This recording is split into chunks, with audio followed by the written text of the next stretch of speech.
वो कहावत है ना, धोबी का कुत्ता ना घर का ना घाट का।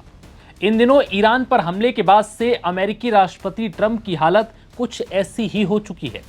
जहां एक तरफ दुनिया भर के देशों ने ईरान के जवाबी हमले के बाद ट्रंप का साथ छोड़ दिया है, तो वहीं दूसरी तरफ अमेरिका के अंदर भी करीब 80 लाख लोगों ने ट्रंप के खिलाफ बड़े स्तर पर प्रदर्शन किया और ट्रंप को पद से हटाने की मांग की। ऐसे में परेशान ट्रंप को अब कुछ समझ नहीं आ रहा कि करें तो करें क्या। ईरान पर एक महीने से जारी हमले के बाद भी ईरान अमेरिका के आगे झुकने को तैयार नहीं है, बल्कि ईरान ने उल्टा मिडिल ईस्ट में मौजूद अमेरिकी ठिकानों पर जबरदस्त हमले किए, जिसने अमेरिका की सुपर पावर वाली हेकड़ी को निकाल कर रख दिया। इस जंग में इजराइल के साथ खड़ा होना अमेरिका के लिए सबसे भारी पड़ा। अब वो ऐसा फंस चुका है कि वो ना तो इस जंग को जीत पा रहा है और ना ही इस जंग से बाहर निकल पा रहा है। बहुत भारी नुकसान के बावजूद अमेरिका ईरान को सरेंडर कराने में नाकाम रहा, लेकिन अब ऐसे में अमेरिका अगर पीछे हटता है तो ये उसकी नाक की बात हो जाएगी, क्योंकि दुनिया भर में ये संदेश जाएगा कि ईरान ने अमेरिका को धूल चटा दी। ऐसे में अमेरिका अब नए सिरे से ईरान को घुटने टेकने के लिए मजबूर करने के विकल्प तलाश रहा है। दरअसल ईरान ने अमेरिकी हमले के बाद हॉर्मुज स्ट्रेट को बंद कर दिया है, जिससे दुनिया भर में तेल सप्लाई रुक गई है। कई देशों में तेल और गैस के लिए हाहाकार मचा है और इसके लिए ट्रंप जिम्मेदार हैं। यही वजह है कि ट्रंप पर अब दुनिया भर के देश सवाल उठा रहे हैं। ऐसे में अब ट्रंप ने ईरान को हॉर्मुज स्ट्रेट ना खोलने पर उसके तेल के कुओं पर भारी बमबारी की चेतावनी दी है। इसके साथ ही खर्ग आइलैंड को भी उड़ा देने की धमकी दी। ट्रंप ने ईरान को चेतावनी देते हुए कहा कि ईरान स्ट्रेट ऑफ हॉर्मुज को दोबारा खोले। अगर वो ऐसा नहीं करता तो ईरान को इसका बड़ा खामियाजा भुगतना पड़ सकता है। अमेरिकी राष्ट्रपति ट्रंप ने अपने सोशल मीडिया अकाउंट पर पोस्ट करते हुए लिखा, ईरान की नई और अधिक तर्कसंगत सरकार के साथ हम बातचीत कर रहे हैं, लेकिन अगर ईरान के साथ जल्द कोई सहमति नहीं बनी और अगर स्ट्रेट ऑफ हॉर्मुज को नहीं खोला गया तो हम ईरान के तेल के कुएं उड़ा देंगे, ईरान के बिजली संयंत्र और अन्य प्रमुख सैन्य ठिकानों को नष्ट कर देंगे।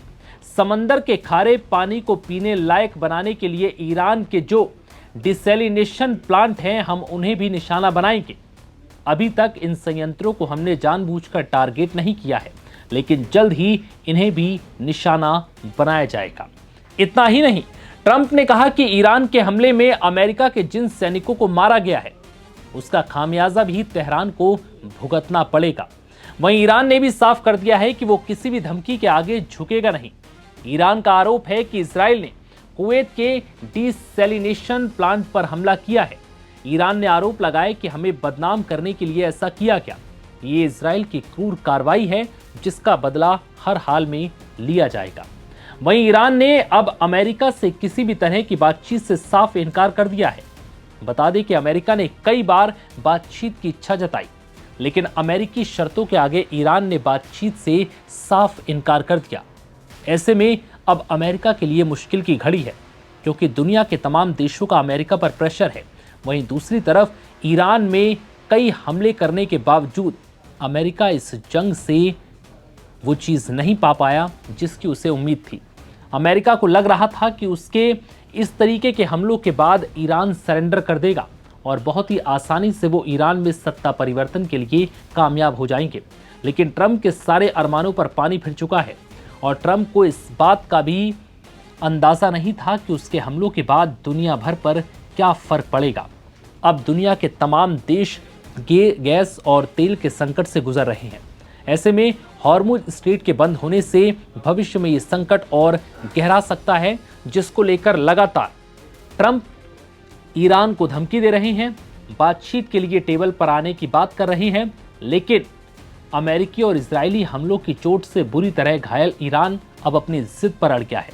ईरान ने साफ कर दिया है कि वो किसी भी कीमत पर झुकेगा नहीं और अमेरिका जब तक उसके हमलों से हुए ईरान में जो तबाही मची है, जो नुकसान हुआ है, उसकी भरपाई नहीं करता, तब तक किसी भी तरह की बातचीत ईरान नहीं करेगा।